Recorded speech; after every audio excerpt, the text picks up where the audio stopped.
আজ আমরা এক প্রায় বিস্তৃত অধ্যায় নিয়ে কথা বলবো। চলে যাব প্রায় 260 বছর আগের ফ্রান্সে। 1760 সালের দিককার কথা, তাই তো? হ্যাঁ, ভাবুন তো, সেই সময়ে ফ্রান্সে সন্তান জন্ম দেওয়াটা মায়েদের জন্য কি ভয়ঙ্কর একটা অভিজ্ঞতা ছিল। আসলেই সঠিক জ্ঞান বা স্বাস্থ্যবিধির অভাবে হাজার হাজার মা আর সদ্যজাত শিশু মারা যাচ্ছিলেন। অবস্থা খুবই খারাপ ছিল। ঠিক। তো এইরকম একটা কঠিন সময়ে একজন নারী এগিয়ে এলেন, যেন আলো হাতে।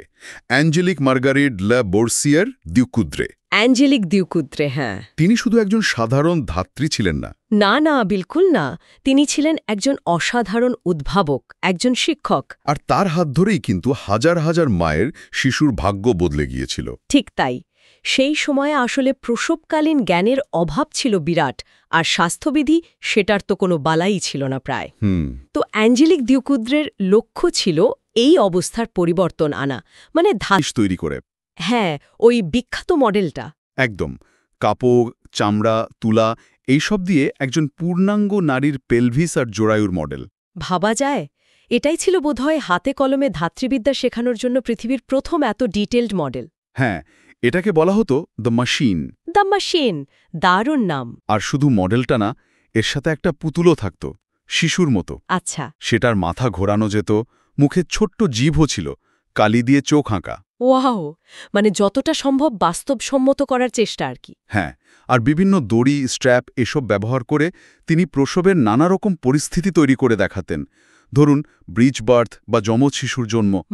জটিল পরিস্থিতিগুলো। হ্যাঁ, জটিল পরিস্থিতিগুলোই, যাতে ছাত্রীরা নিরাপদে অনুশীলন করতে পারে, শিখতে পারে। এখানেই তো আসল গুরুত্বটা। এটা ছিল ধাত্রীবিদ্যা শেখানোর প্রথম সিমুলেশন ভিত্তিক ট্রেনিং মডেল। সিমুলেশন ট্রেনিং, ঠিক। শিক্ষার্থীরা ভুল করতে পারত, কিন্তু সেই ভুলের জন্য কারো জীবন যেত না। এই যে আইডিয়াটা, আজকের দিনেও তো পাইলটরা, সার্জনরা এভাবেই ট্রেনিং নেন। হ্যাঁ, একদম নিরাপদ পরিবেশে অনুশীলন। সেই সময় দাঁড়িয়ে এটা তো ছিল বৈপ্লবিক একটা চিন্তা। এতটাই কার্যকর ছিল যে ফ্রান্সের রাজা পঞ্চদশ লুই নিজে এর গুরুত্ব বুঝলেন। তিনি তো দেশের মাতৃমৃত্যুর হার নিয়ে খুবই চিন্তিত ছিলেন। শোনা যায় তিনি নাকি রীতিমতো কমিশন দিয়েছিলেন অ্যাঞ্জেলিককে। হ্যাঁ, ঐতিহাসিক দায়িত্ব দিয়েছিলেন, পুরো ফ্রান্স জুড়ে ধাত্রীদের ট্রেনিং দেওয়ার জন্য।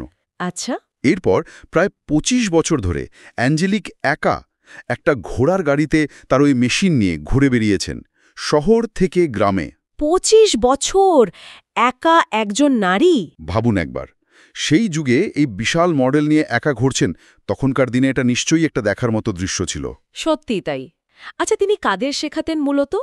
তিনি প্রায় 4000 ছাত্রছাত্রীকে ট্রেনিং দিয়েছিলেন, আর এদের বেশিরভাগই ছিলেন গ্রামের সাধারণ মহিলা, যাদের হয়তো অক্ষর জ্ঞানও ছিল না। অনেকেরই ছিল না, কিন্তু তিনি তাদের হাতে কলমে শিখিয়েছেন জটিল পরিস্থিতিতেও কিভাবে নিরাপদে প্রসব করানো যায়।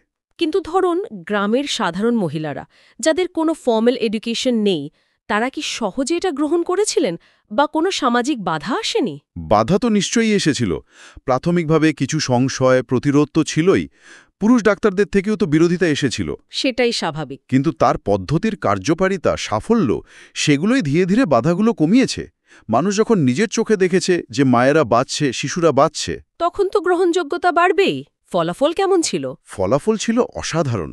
যেসব জায়গায় তিনি ট্রেনিং দিয়েছেন, সেখানে মাতৃমৃত্যু আর শিশুমৃত্যুর হার চোখে পড়ার মতো কমে আসে। দারুণ ব্যাপার তো। আর তিনি শুধু ট্রেনিং দিয়েই থামেননি। 1773 সালে তার সমস্ত অভিজ্ঞতা, জ্ঞান একত্র করে একটা বই লেখেন। ও, বইও লিখেছেন? হ্যাঁ, আব্রেজে দ্য লার দেস আকুষ্ম, প্রসববিদ্যার সারসংক্ষেপ, ছবি-টবি সহ দারুণ একটা বই। এটা তো ধাত্রীবিদ্যাকে একটা বৈজ্ঞানিক ভিত্তি দিয়েছিল তাহলে। একদম। কুসংস্কার থেকে বার করে এনে। একদম।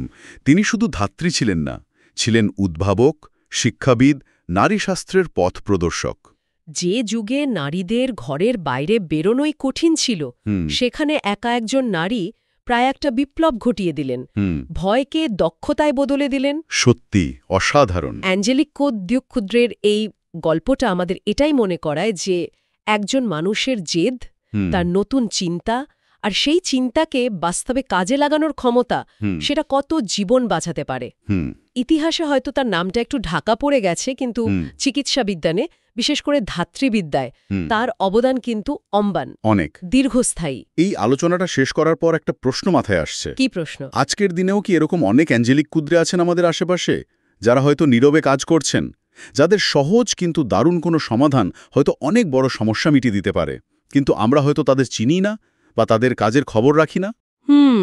এটা কিন্তু ভাবার মতো একটা প্রশ্ন। হয়তো আছেন, নিশ্চয়ই আছেন।